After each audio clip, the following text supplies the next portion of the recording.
ఈ 21 అవతారాలని ఒకసారి వింటే చాలు, వాటి పేర్లు విన్నంత మాత్రం చేత విష్ణు ప్రీతికి పాత్రుడవుతాడు. వేరొక్కసారి జాగ్రత్తగా వినండి. మొట్టమొదట ఆదినారాయణుడు సనకసనందనాథుడు,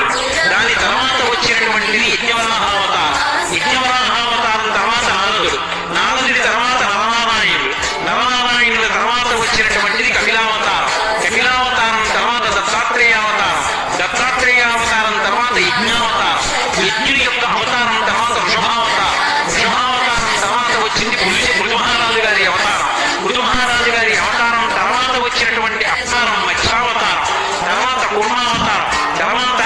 ధన్వంతరి, తర్వాత మోహిని, తర్వాత నరసింహుడు, తర్వాత వామనమూర్తి,